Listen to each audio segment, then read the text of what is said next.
अकोला जिल्ह्यात झालेल्या अतिवृष्टीमुळे शेतकऱ्यांचं प्रचंड नुकसान झालंय। मात्र नुकसानग्रस्त शेतकऱ्यांचा नुकसान भरपाईची रक्कम केवायसीच्या अडचणीमुळे मिळत नसल्यानं शेतकऱ्यांना नाहक त्रास सहन करावा लागतोय। अतिवृष्टी पीएम किसान योजनेसह अन्य योजनेअंतर्गत मिळणारी मदत केवायसी करिता आवश्यक असलेले अंगठ्यांचे ठसे जुळत नसल्यानं वयोवृद्ध शेतकऱ्यांपुढे मोठी समस्या निर्माण झाली आहे। आधार प्रमाणीकरण केवायसी होत नसल्यामुळे आलेली मदत ही अंगठ्याच्या ठशामुळे अडकून बँकेत पडली आहे।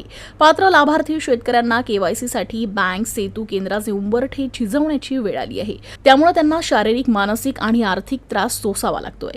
अंगठ्याच्या ठशाबाबत शासन काही उपाययोजना करणार आहे का असा प्रश्न शेतकऱ्यांनी उपस्थित केला आहे। जुलै 2023 मध्ये अतिवृष्टी तसेच गारपिटीमुळे शेतकऱ्यांचे पीक जमीनदोस्त झाले होते।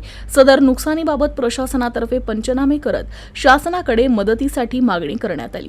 राज्य शासनाने शेतकऱ्यांना मदत जाहीर केली। सदरची मदतीची रक्कम शेतकऱ्यांच्या बँक खात्यात येऊन पडली आहे, परंतु शेतकऱ्यांना नुकसान भरपाईची रक्कम काढण्याकरिता अंगठ्याद्वारे केवायसी होत नसल्यानं जिल्ह्यातील वयोवृद्ध शेतकरी मदतीपासून वंचित आहे।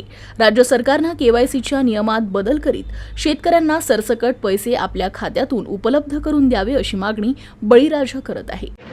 अकोला जिल्ह्याचे नैसर्गिक आपत्ती नोव्हेंबर 2023 चे 303 कोटी रुपये प्राप्त झाले आहेत। विशिष्ट क्रमांक शासनाने या ठिकाणी बनवलेला आहे आणि त्याची ई-केवायसी शेतकऱ्यांना करणे अनिवार्य केले आहे। त्यामुळे अनेक वयोवृद्ध शेतकऱ्यांचे आधार प्रमाणीकरण होतच नाही।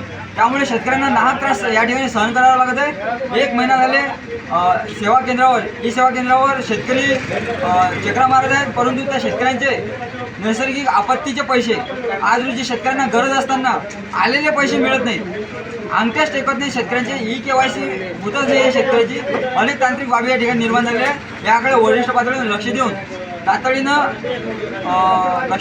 हे प्रश्न सॉल्व्ह करणं गरजेचं आहे।